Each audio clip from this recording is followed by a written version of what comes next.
What does the daily life of a Vietnamese man look like?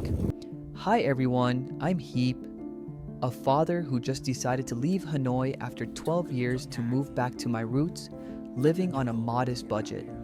Let me show you how I live now.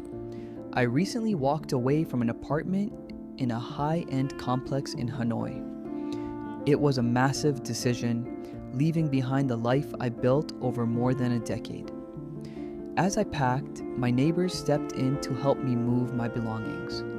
That is what I love about my country's culture, the way people support one another whenever they can, without hesitation.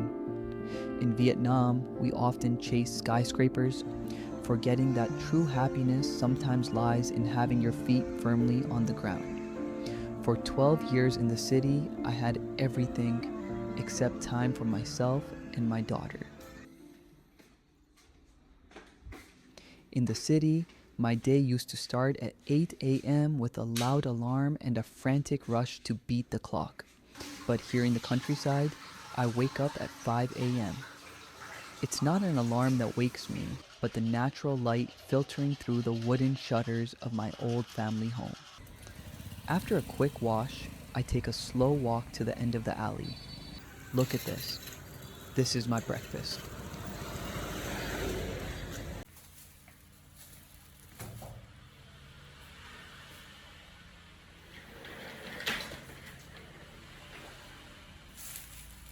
A hot, steaming bowl of sticky rice with char siu pork.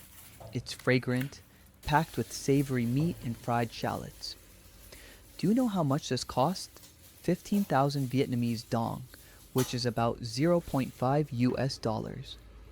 In Vietnam, back in Hanoi, a breakfast like this at a convenience store would cost 3 or 4 times as much, not including the expensive coffee.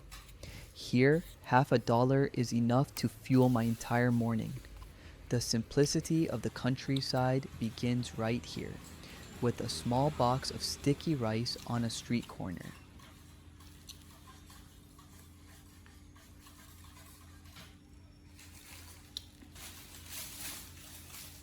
At 7 a.m., I head home to wake up my daughter. In the city, she had to wake up early for the school bus and we only ever saw each other in a hurry. Now I have the luxury of playing with her before I head out.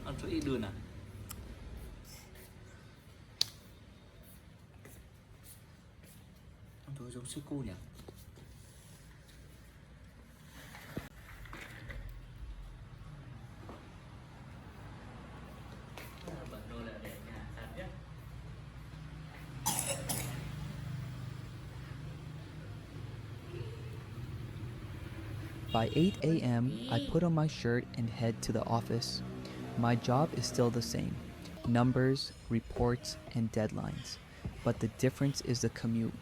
It's no longer a war against traffic jams and exhaust fumes. Instead of paying millions of dong for apartment service fees, parking, and gym memberships, I use that money to buy fresh, organic food for my family.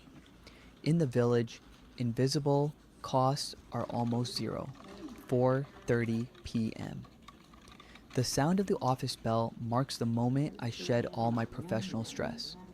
I leave the office and head straight to the nursery school. This is my favorite moment, the time of reunion.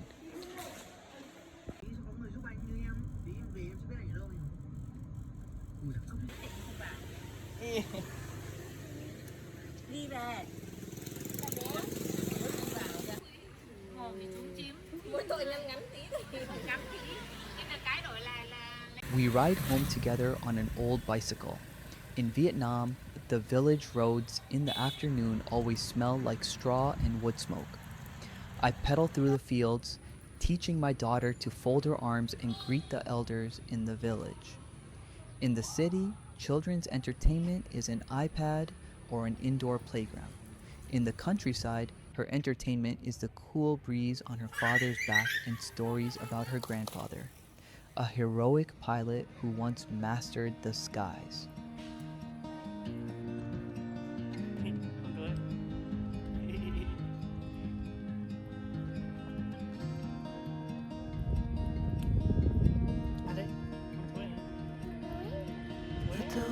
if I can find my way out.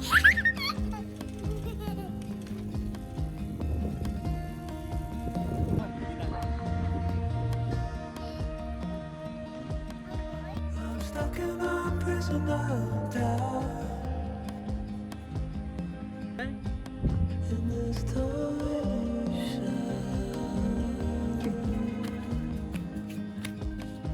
and everything is growing up tight. There's no room to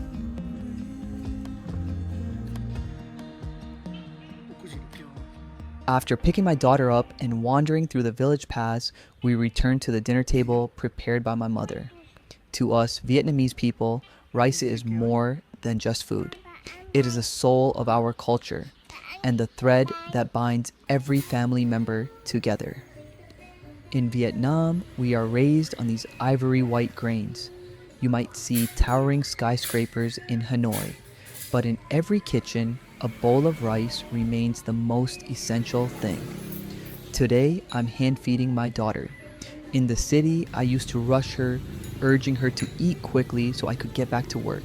But here, I want her to savor the taste of slowness. I'm teaching her the art of Kom Chan Can, rice soaked in broth, a deeply humble yet iconic way of eating in Vietnam. A bit of refreshing morning glory soup, the crunch of a pickled eggplant, all mingling with the soft, fragrant jasmine rice.